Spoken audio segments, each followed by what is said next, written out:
This is a Leadership with Heart podcast, and this is Heather Young, your host. Employee experience is powered by emotions. Managers and or leaders within organizations get to choose which emotions they unleash from within the people they lead. Leaders, meaning supervisors or above in an organization, drive much of the positive or negative emotions by their actions or inactions, their words, or what they fail to say. When a manager chooses their words and their actions carefully, they exhibit great emotional intelligence. These managers are often thought of as leaders who care, or as I like to call them, leaders with heart. This special brand of leader drives engagement and loyalty simply by being themselves. Are these leaders perfect? Absolutely not. It is in their awareness and sharing of some of their imperfections that we realize their brilliance. In this podcast, I ask you to see yourself in the stories my guests tell about times when they were not the best versions of themselves, but how they used their hearts to guide them to a place of deeper connection with their teams and heightened leadership prowess. Enjoy. Hi, everybody. This is Heather with the Leadership with Heart podcast. And I am very excited. Really thrilled to have one of my Humans First colleagues on the phone, Jill Katz. And the reason why everybody knows I like to tell you why I like people on. I just really have been watching Jill out in the social media space and also just through our Humans First interactions. And I think she's just a perfect example of a leader with heart. Not only does she teach this to other leaders, but I think she walks the walk, and there's such sincerity and depth to her answers, and the authenticity word that we hear that, oh my gosh, it's cliche. I think she lives it. So Jill, welcome to my show. Heather, thank you so much. That is so nice to hear. I appreciate it. So where are you right now in your leadership journey? What a beautiful question. I think the answer is every day that I wake up, I am finished with the journey I took the day before, and I get to start the next day's journey. I think leadership is something that we are all, I hope, honing, developing, and discovering on a daily, monthly, yearly basis. And I am in a really time because I am leading in so many ways. I'm a mom. So for me, that's the most important leadership journey I'm on. And I have right now a 9-year-old little man and a 12-year-old young woman. And so when I talk about how I'm leading there, I think that's probably the most important leadership journey that I'm on. And that's a very different leadership journey from when they were 5 and 3. And so a lot of learning for me there. And I've started my own company just over a year ago. I used to lead an organization of 6,000 employees and a really large human resources team. And now I'm leading my own company. And so that's a different leadership journey as well. And I've also been really public about my own health journey, my own personal journey. And so I'm really proud to share that in the past 8 months, I have lost 55 pounds. Yeah. And so I'm on an amazing health journey and really leading myself through that. And so I can tell you that when I think about the journey I'm on and what leadership really looks like and means to me every day, I do feel like I have to wake myself up and decide, how am I going to journey today? Mm-hmm. Oh, I love it. Well, what I love I like the fact that you're disclosing all the layers of who we are as people and as leaders, because there is no one side, there is no cookie cutter, there is no one lane. We are in multiple lanes. People ask me often, how the heck do I do it with the 4 children and the business and the book and the keynote? Now, you know what? You just do. You wake up, like you said, and you decide, how am I going to journey today? What I also love about what you said, though, is that your leadership, for example, at home was different when they were younger than what it is now. And don't you find, tell me what you think your perspective is. Don't you find that is in fact how it is? So we as leaders are going to lead differently if we're leading a team of 5, we're leading a team of supervisors, we're leading a team of managers, but we also are going to lead the teams that we've had longer, or we should be at least, what we did when we did the first year or 2, what we did in year 5 or 6, what we do in year 10 or 12, right? So there's just this evolution on all different sides of leadership, and you bring that up as a great point. It's so true. And what's interesting is as I get older, although I don't like to admit that part in public,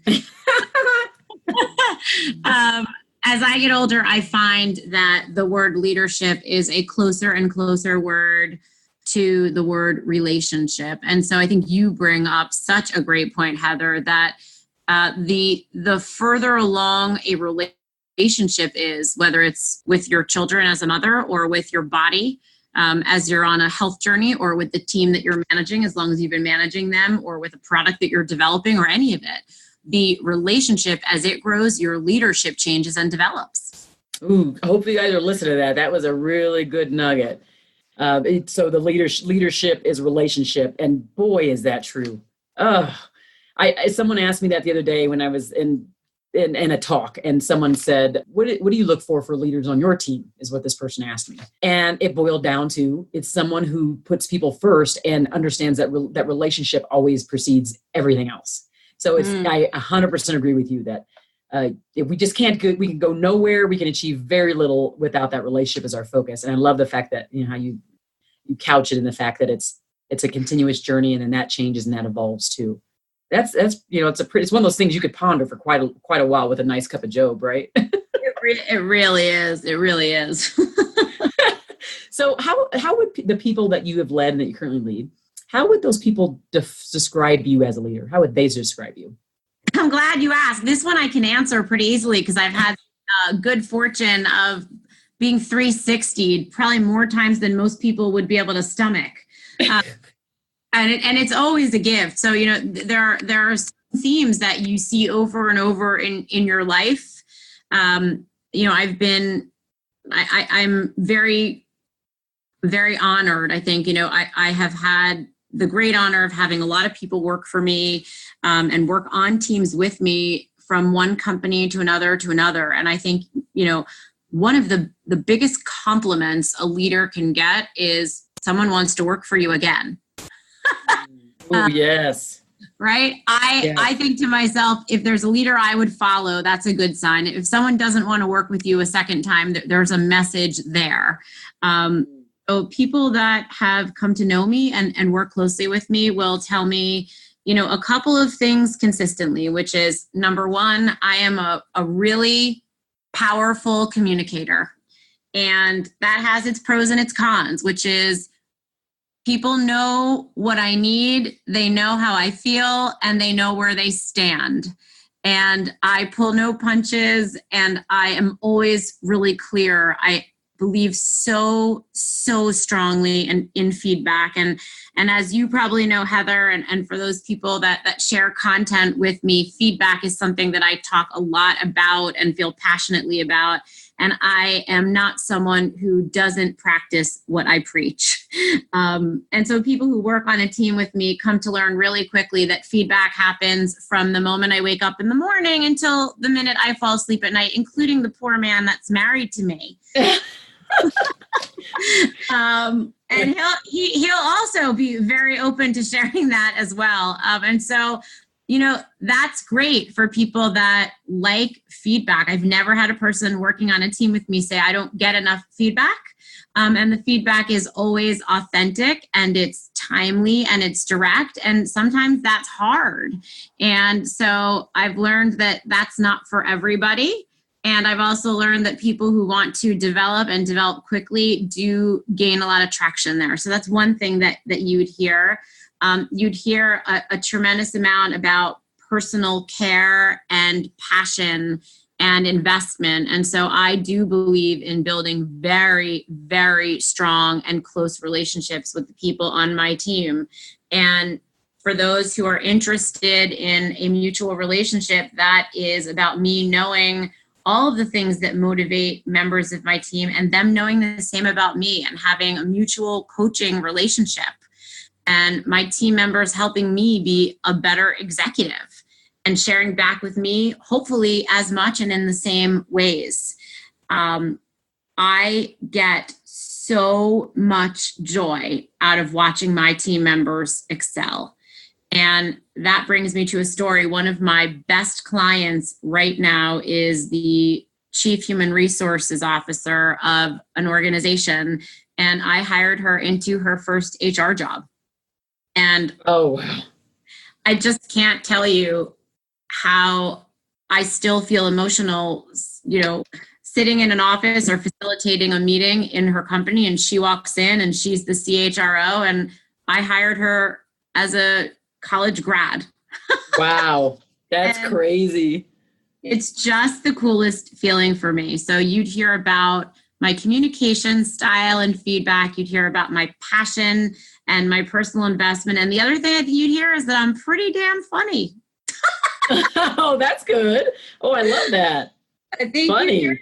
People tell you I'm funny. And, my kids don't think I'm funny. My husband doesn't think I'm funny. I think I'm funny. So there's some conflict on that one, but people who work on a team with me would tell you that I'm funny. So I think those are probably the three things you'd hear. They all have, their balconies and their basements. Mm-hmm. Oh, absolutely. I mean, again, as leaders, we are human, and we've got all sides. I mean, there's a brokenness that exists inside of us, as all of us as humans, right? Not just as leaders. And then leaders, unfortunately, people think we wear a cape and can withstand lots of large bullets. But in the end, we just have all that same brokenness, all the same insecurities, all the same issues, and obviously it's up to us to try to keep some of those not as front and center and trying to work through those. But in the end, we got to be who we are. We have to do that. I have always tried emphatically to ensure that my team members, my colleagues, even my bosses see as much of my humanity as possible. And that's because I want them to show me an equal amount of their humanity. I think it is so 80s for us to go into a work environment and suddenly pretend that all of what's happening outside in our lives, that which is so much more exciting and that which is bringing us down or holding us back, isn't happening. It's just so false. And it doesn't do anything productive for anyone involved for us to be keeping parts of who we are outside of our job. And so I've really been emphatic about being authentic, and sometimes it's been a real win for me. And in other environments throughout my career, it has certainly made me a black sheep in some environments. And I did spend some time in my career with people saying to me, "Hey, you don't have to share as much, or you can." You don't have to be so out there or so open. And I remember hearing that a lot, in the later, maybe 10 years ago in my career, and me thinking, I actually do. I do need to share that. Or, those are questions that we need to ask those team members, because those are real things that are happening and we can't look away from them because they're happening. Absolutely. Yeah, exactly. And why would you do that? Again, because what I find, I just recently I'd spoken to a couple of people that had reported to me on different teams when I worked for someone else, and I decided to reach out because they would always reach out and say, "Oh, I miss you," or "Oh boy, like we really need you here," that kind of thing. And I would say, "Okay." So I just decided, because I'm embarking on this second book, that Leadership with Heart kind of framework based on this podcast, and I thought, I'm curious to know why these particular people felt that way. But the things that they felt were things that you can't, you can coach it, but it just happens, and it's like the character of who you are. But some of it has to do with the stuff that wasn't always so pretty, but how maybe I overcame it. And so the stories that they would tell, I'd say, "Tell me a specific story." And they would relay a story of something I did that I didn't know it spoke to them the way it did. I wasn't even trying to speak to them. My actions weren't I wasn't trying to make them speak to them or teach them something, but everybody's always watching. Oh, everybody's always watching. And so as a leader, we get an opportunity, isn't that the next, there's the next big nugget. So for your listeners, I hope everybody heard that one. There's Heather Younger with number 2, everybody. Everyone is always watching. That is, oh my, it can be scary. And I think that's probably the scariest part of being someone who leads others is, we know people are watching us. And I think the key is, at least for those that I've spoken to on the Leadership with Heart podcast too, is those who are most effective are okay with being seen not in the perfect light all the time. And they use that as an opportunity to engage more with their people or to teach them a lesson And the lesson can be something that they learn personally, as a leader to the team. Like, I messed up here. You saw this about me. It wasn't my brightest moment, but this is who I am, and I will continue to be better and work at it. And having those kind of conversations are the ones that bring us closer to our people, right? I hate the idea of having to be perfect. I think it is so false. And so what's interesting is I'm actually confounded by this antiquated concept of people who step into leadership today, where there's so much knowledge and conversation out there about authentic leadership, who suddenly believe that they should be anything other than who they are. It has never occurred to me as a leader that I shouldn't just be myself. And that is positive feedback that I'm proud to have received throughout my career, that the people have said to me, Jill, you are exactly what you are, for better or for worse. But I'm not different to anyone at any level. And when I was fortunate to be promoted throughout my career, it didn't change the way that I behaved. I just don't like Good the idea of needing to be perfect, because it's not real. It's just not real. I was listening to Adam Grant's podcast the other day, which I don't get a lot of opportunity to listen to things outside of having 4 kids and all the stuff I do, right? But I was listening, and I was in Brazil, and I was listening to it, funny enough. And they were talking about the no asshole rule. Right. And one of the things that drives me bonkers about leaders that often are promoted up the ranks is that I don't know what happens. They either shield the assholeness of themselves or something, but then they get there and they're just pure spot on asshole. So how did you, as a leader, this is kind of off base a little bit, but I think you just brought it up, so it made me think about that. How did you, as a leader in HR and being promoted throughout the ranks, working with large companies, how did you do that and manage to maintain the kind of sameness and the humanness and the humility there? First of all, I have, it's funny you say it, I have a no asshole rule. And I'll say that out loud. And at the same time, I have had a handful of asshole moments myself. You perfect segue. I want to ask you about a time when you weren't the best, wonderful Jill you could be as a leader. And so now tell us one of those asshole moments, please. I have such an asshole moment. I have an amazing asshole moment. And the good news is, I hope that the good news is I have an asshole moment that stands out for me so much because there were so few. I hope. I like to think that people who have so many may have a hard time remembering them because they're just so common. Yes. It's funny, there was a team that I led several years ago in my career that I had a moment that was such an asshole moment that they thought I had taken leave of myself one day. Oh, wow. I did. And so it's interesting. It comes to me right away when someone says, what was your worst moment? And I was the head of HR for this particular organization, and I was in a very senior job and very, very busy and high stress, as we all are, and we all think we're the busiest person in the busiest job. And my team had signed up for Volunteer Day to help make sandwiches for homeless people.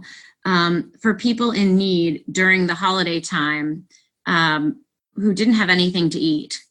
And I spend a lot of time focusing on people in need. It's something I feel very, very, very passionate about, particularly because I feel that I have been so lucky in my lifetime, and I've never been in a situation where I haven't had something to eat. And so I think it's part of our job to think of others and give back and not take for granted the lives that we live. And so I signed up for this event and signed up with my team for this event to make these sandwiches. And as I said before, communication was never low on my list. And so certainly had spoken to my team about this sandwich event for, I don't know, several weeks. We ordered t-shirts. And so, we all had our volunteer t-shirts. And I came in on the day of this event with my shirt on. I had canceled a whole day's worth of meetings to go make the sandwiches. And I came in and I was all set and ready, and I walked into the office of the first few people on my team, and I noticed sort of a sheepish look on one of the first HR directors, and I said, "Hey, good morning, where's your shirt?" And he said, "I'm not going to make it. I can't make it to the sandwich event." And I said, What do you mean? What do you mean you can't make it? And he said, something came up, and then he started to tell me what was happening in our business that was going to preclude him from coming with us to make sandwiches. And I walked down the hall and to the office next to him, to my next HR director, who had closed his door at 8:30 in the morning. That was a weird time to have a door closed. And I knocked on his door, and his t-shirt wasn't on either. And I said, "Hey, why isn't your t-shirt on?" And he said, "Oh my God, Jill, I'm so sorry. I'm not going to be able to make it to the sandwich event." And I said, "Why can't you come?" And he had whatever he had. And next came an HR manager who wasn't going to make it. Well, oh my goodness. Heather, I lost it. When I tell you, it may be the only time I can think of that I actually had, what I'm going to say on a podcast, was a shit fit. I was standing in a hall. I've never done this before. And I coach leaders. I don't think I've ever been a yeller. I coach people to manage their temper. If I have to share tough feedback, I think it through. I do it privately. It's never in the open. I basically broke every rule. I was in a hallway. I just came undone. And I don't know exactly what I said, but it had something to do with, if I can cancel my calendar and take everything off my calendar for people that don't have enough to eat, then all of the meetings that you all think you have are also not as important as people who can't eat. Put on your goddamn t-shirts. We are all making sandwiches. And I stormed away and went into my office. And before my door could close, the vice president of HR, who was their boss, and my direct report came in and closed the door and said, "Are you okay?"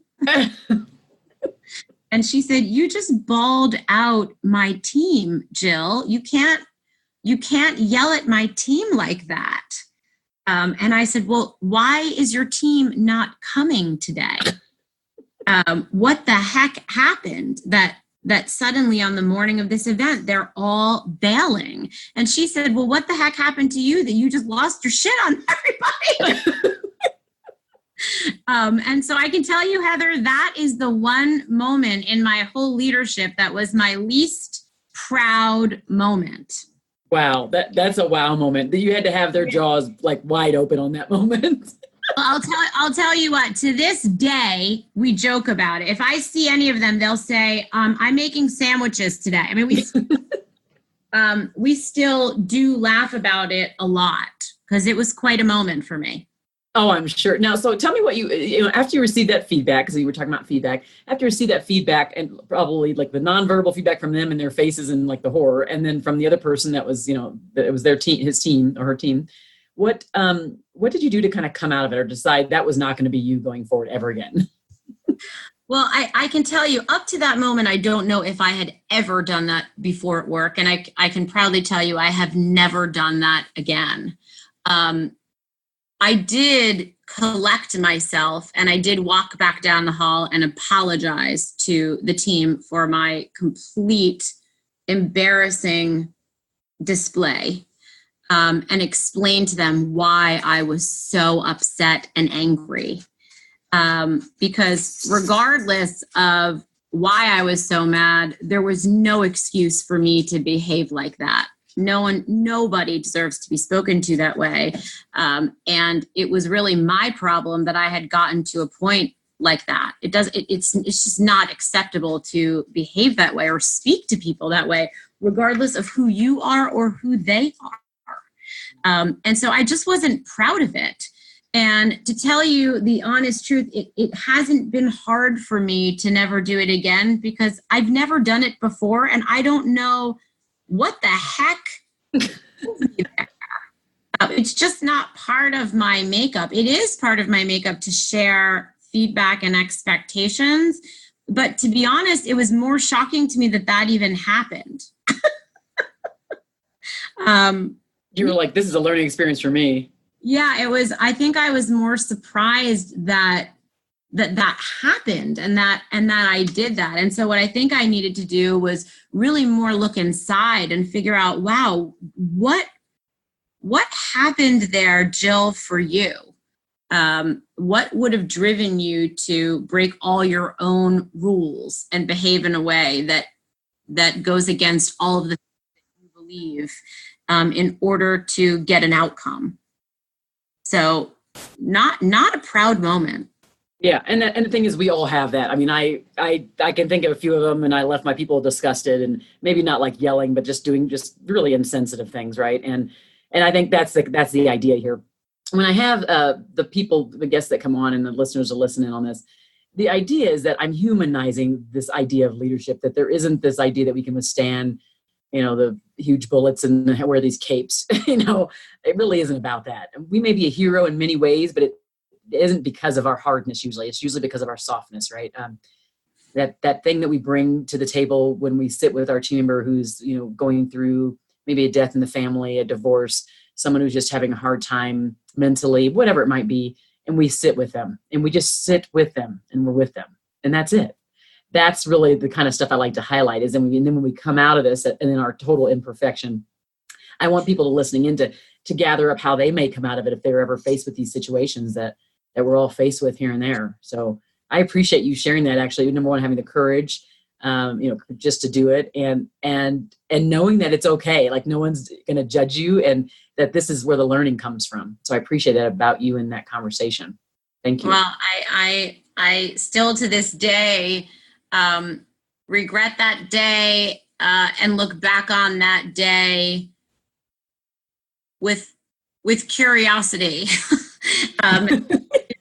What exactly happened, because it's interesting. It wasn't the most disappointing day of my career. And I've had people frustrate me or disappoint me much worse than that. And I have been able to handle it in a much better way. And so I think my takeaway is that I always want to feel proud of the way I'm handling myself. And I can't control how other people handle themselves, but I can always control my own behavior. And if we tell our children that here in the Katz household, we say to our kids every day, you can't control how you feel, but you can always control how you act.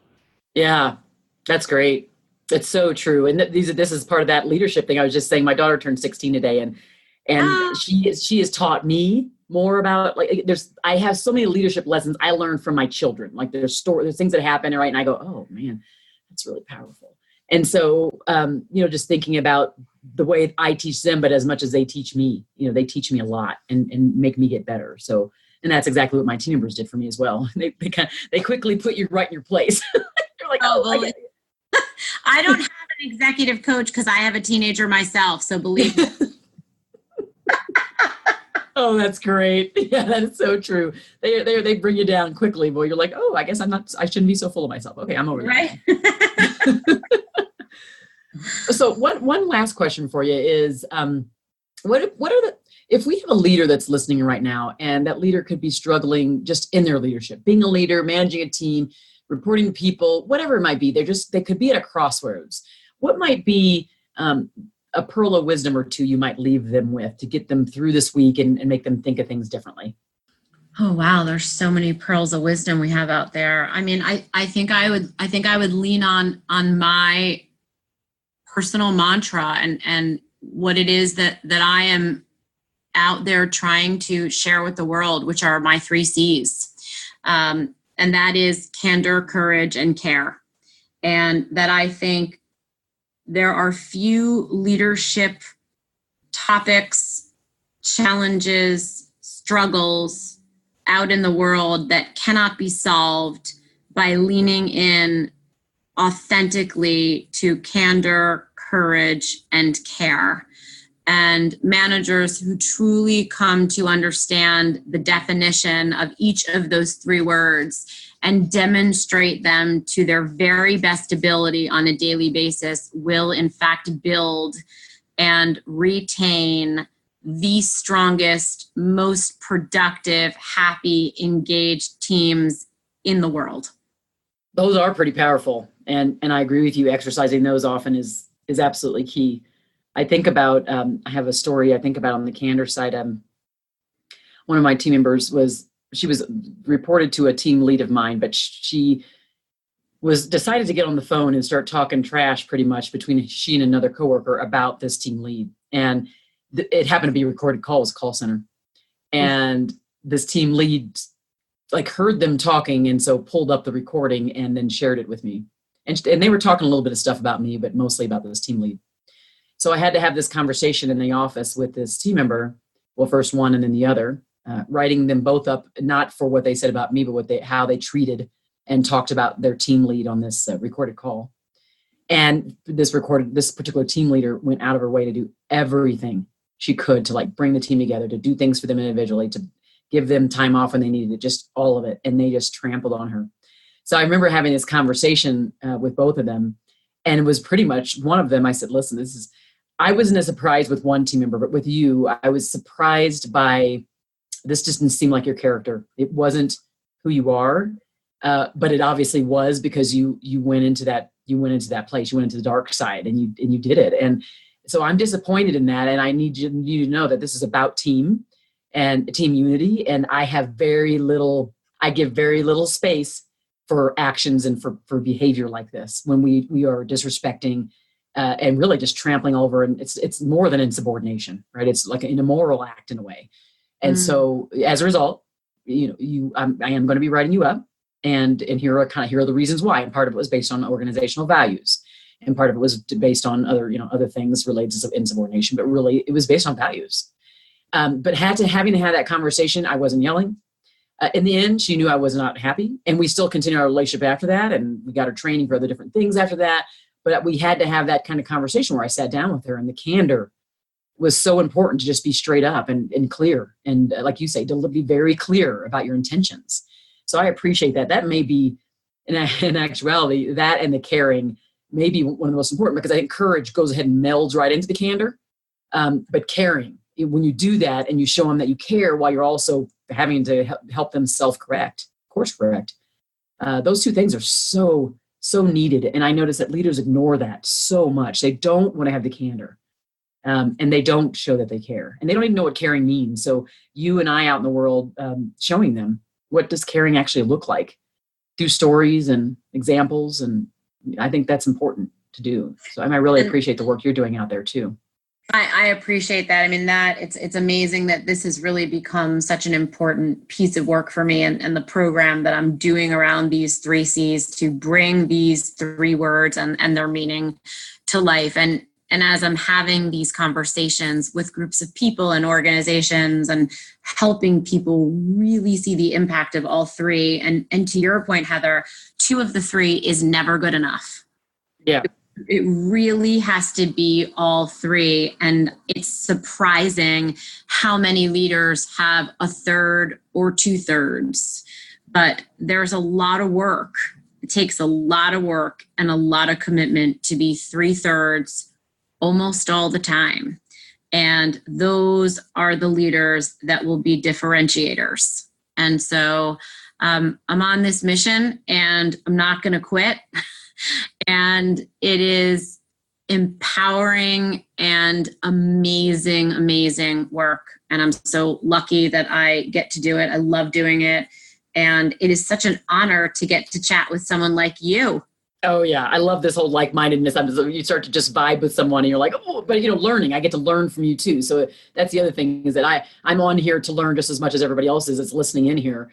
And I've learned so much. And while there are things that have been punctuated in my mind based upon the conversations that I've had with people, there are things that are outside of that where I'm like, oh yeah, I still kind of do that thing, and so I'm learning as I'm talking to you. So I really very much appreciate this. And for those who are listening, if you felt you got a lot of value out of listening to my conversation with Jill, please do go ahead and rate and review the podcast wherever you listen. It's on over 25 platforms, including Spotify and iTunes and wherever you're listening right now, right? So rate and review it, because when you do that, the algorithms push this up on top of that list of those who are looking for leadership podcasts. And otherwise, people are going to miss out on this really great content. So, do that and share it far and wide, and engage with this out in social media. I always post these things out here. And so make sure that you're engaging with that, because the more you do, the more it gets out there. And hopefully a leader who really needs to hear what Jill talked about today will be the ones listening, and we can actually change one leader at a time. So I appreciate you joining.